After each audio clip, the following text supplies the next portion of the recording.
Jai Shri Krishna Chaitanya Prabhu Nityananda Shri Advaita Gadadhara Shivasati Gaura Bhakta Vrinda Hare Krishna Krishna Krishna Hare Hare Hare Rama Rama Rama Hare Hare. So yes, how do we, somebody said we do activities. Where is the witness? Many people do not believe or understand laws of karma. They said there are no laws of karma. Why? There is no witness. No.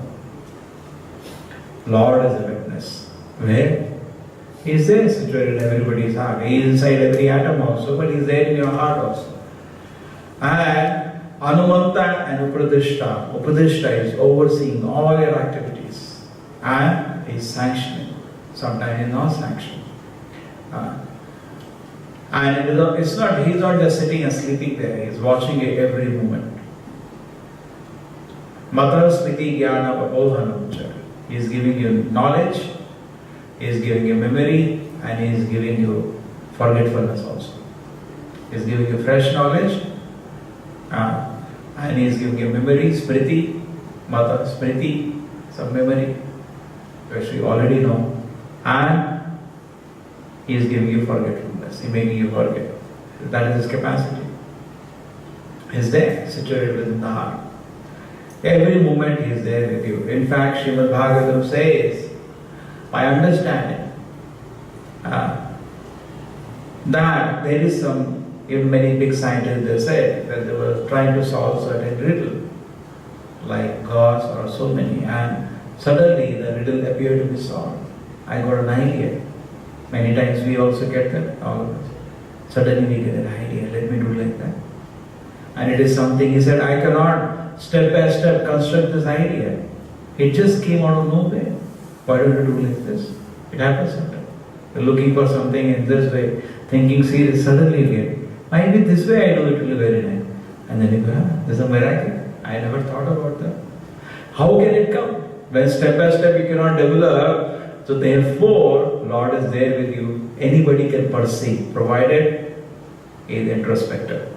Shukadeva Goswami says in Bhagavatam, just like you're going somewhere, and you're trying to look your way out, looking for a door, and suddenly you are not able to look, and you get an idea, maybe this way it is.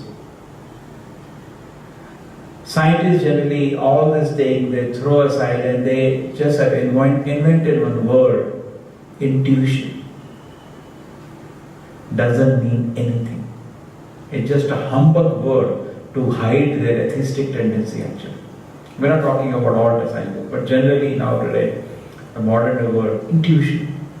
A child is born and he goes to the mother's breast immediately. Really got the idea, there is my food. Not only here, so many places we have seen in the navigarities, they do something and extraordinary it is, how did they know that? Because previously they had no idea what, they call it intuition. It's foolishness.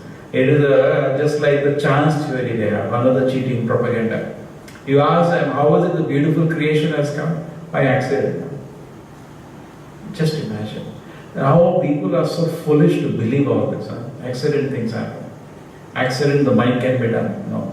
And accidentally it happened. Everything happened by accident. You want to avoid inconceivable Lord and you replace it with inconceivable chance. And foolish people who dull-headed people of Kali Yuga accept such proposals. Intuition. There is nothing called intuition. It means nothing. Just doesn't mean anything.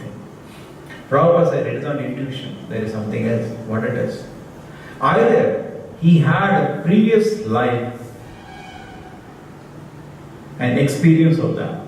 Just like, suppose you come to our temple now. Now, you want to go to the bathroom. Because previous days you have come, you know where is the bathroom. Correct? And you come to the place and suddenly you are running to the same place. Either you had a previous experience or the Lord in the heart gave you a hint to go there. There is nothing called intuition. Intuition is a cheating proposal for atheist. That's all. Because either previous life, correct, in this life suppose, somebody suddenly does something, we are surprised, how did he know? Just like some people are born child prodigies. They have, you can see in the net videos of a 5-year-old child playing piano, amazing. It's like a super professional playing. And it just started touching, and within it just say a few days he started playing like a professional. And people get amazed, how does this fellow know this?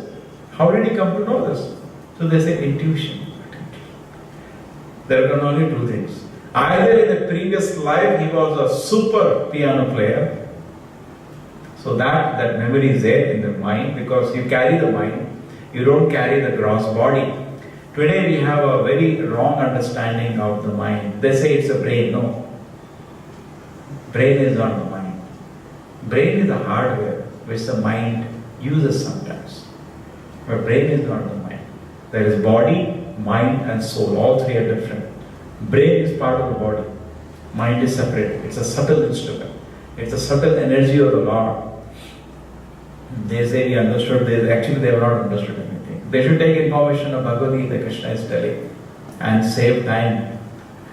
So mind is another instrument, and then soul is another. Soul is a person. It's not an instrument. God is a person, not an instrument. This is another mistake the scientists are making, trying to understand them. They think God is some kind of energy. Such as a person. Therefore, you cannot put him into any equation. He is a personality. His another laws govern it. Swarat is independent of any kind of your equations. It's Swarat. Abhignaha is fully conscious. These things, no equations can bring about. So now what happens is that we are discussing this point. What are we discussing? Intuition. Yes. So the intuition is something which is only is there. It doesn't exist. What actually is there is either the Lord gave you remembrance of your previous life, Mata Smriti, is relevant, or He gave you fresh knowledge because He knows everything. Yes. In fact, all the scientific discoveries, they take so much credit, and actually God knows. When He sees you are trying to sincerely find out something, He gives you the knowledge. But it is not the real blessing. It's a very small thing. Real blessing of God is something else. If this was the thing, Krishna would have mentioned that in Bhagavad Gita. Go search for one subatomic particle. Krishna doesn't talk. Krishna is talking about something else. So here in Bhagavad Gita we see the statement is coming, completely surrender unto the Lord. The Lord is it? Nah. So why does He accompany a living entity? Why? Why does He accompany? He accompanies a living entity because He has left the shelter of His lotus feet. And as a Supreme Father, He still maintains a living entity. He is watching all His activities and He reforms them. Sometimes through sweet ways, sometimes through hard ways. He keeps, because love is intense, He doesn't leave it. Krishna's love is so intense, sometimes when a child has so many rogue things, parents abandon the child. There are some cases where the parents have brought the child to the police station. Please hang him. He has done murder, I have come to know. And as a responsible citizen, and sometimes parents disown also the child. No more he is my child. Some cases have come like that. But Krishna does not do that. Whatever you do on earth, correct? It's just like a child may do so many mistakes. We see in this world, mothers still have affection and well-wish for him. Correct? We see that. The same way, Krishna's well-wish, we cannot even imagine. How much Krishna has a hope that he will become a good devotee one day. How much hope is there? Billions of years, millions of life, we only disobeyed Krishna. Krishna has a hope. Therefore Krishna is telling Arjuna, surrender unto Him utterly. It's on our hand. And the example is given in Shastra. We have fallen into this world, we disobeyed Krishna. It's not that Krishna people say, why did Krishna send us to this terrible world? Krishna did not propose it. Prabhupada said, you forced Him. Just like you said, the father says, don't touch it. But I want to touch, I want to touch, I want to touch. Million times. Okay, touch at your own risk. So we say, no, I want to be independent. I want to be also like God. Krishna said, proceed at your own risk. And Krishna accompanies. And with love he accompanies. It's today one-sided love. Therefore Prabhupada used to say, so hard-hearted you people are. So hard-hearted. Hard-hearted, you understand? Sometimes you have some person, you give him a lot of affection and he does not reciprocate. You say, yeah, he's so hard-hearted. His heart is so small. You give him tons of affection, tons of care, and that person doesn't respond only. What do you say? He's so hard. Actually, we are also very, very hard-hearted. Krishna is so loving. And the same Krishna, whose one expansion, Paramatma is nothing but not even direct. Expansion of the expansion of the expansion of the expansion, like that. Kala, not Swam, Kala, not Amsha, it's Kala. That is called expansion of the expansion of the expansion of the expansion. Now, this Paramatma, which resides in the heart of every living entity, is not different from the Lord. There is Advaitam, but within Vishnu Tattva. They are not different, at the same time they are different. They are different personalities. It is one Amsha of the Lord in the heart of Krishna is saying, surrender unto Him utterly. So my manifestation, which is accompanying you as the Supreme Lord, obey Him. He has come to guide you. And why is He traveling with us? Take us back home, back to God. Take us back to the spiritual world. So for that purpose, He is accompanying us, and it is our business to utterly surrender to Him. So example given in the Bhagavatam is like a Andhakupa. Suppose you have fallen. Now we hear so many stories of children who have fallen into the well, deep well, and then a whole army unit goes somehow to dig and rescue it. Sometimes the child, recently one child died. They reached him after 80 hours. 3 days, child had died. May have died while falling itself. Such a big, deep well. They took 80 hours to reach him. So many places. Ugrikara. Modern civilization is only creates problem and risk for other people. It looks we are creating comfort. We are not creating comfort. We are creating more and more problems, one after another. We are trying to solve a problem, but in trying to solve a problem, we create more problems instead of solving the problem. Just like suppose your mobile is not working and you give it to a friend who does not know completely how the mobile works. What he does, he may try to solve something, create some other more problems. Sometimes doctor also. If he doesn't know properly, one problem you go with it. He may solve this problem, but 10 more problems he has created, which he also doesn't know. They made some medicine, DDT, tomorrow they have to ban it because it created a lot of problems. So they put fertilizer and insecticide in so many places, Punjab and other places, Haryana, to do the groundwater is poison. You cannot drink that water, one drop, it's poison. Why? Because they didn't know. Half knowledge is a dangerous thing. They touch the mental energy in that way. So, whatever Krishna is saying in Bhagavad Gita, if you follow, you will not be a loser. Krishna knows completely. Today the scientists say, no need to follow Krishna, you follow us. Sir, you have a half knowledge.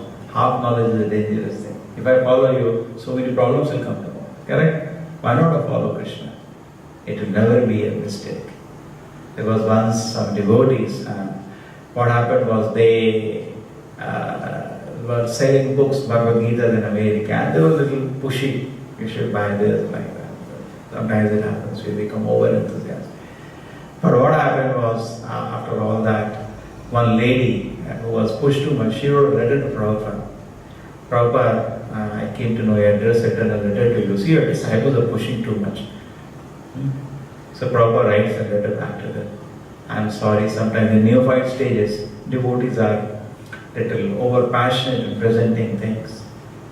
But take one thing into account. Prabhupada writes very nice letter. They have given their life to Krishna, which is never a mistake. That letter is the science of self-realization. They have given their life to Krishna, that is never a mistake. In their preaching and selling, maybe they're a little more aggressive, and I take pardon on their behalf.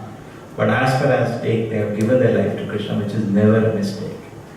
So in this way we should understand, if you surrender to Krishna, it is never a mistake.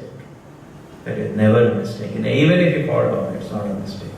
It's wonderful. So similarly, Arjuna did not have to think so much. He just said, Krishna, you want the war? Yes. Proceed now. You as a jiva, small jiva, don't try to make too much calculation. That will not do. Surrender unto him. Unto him.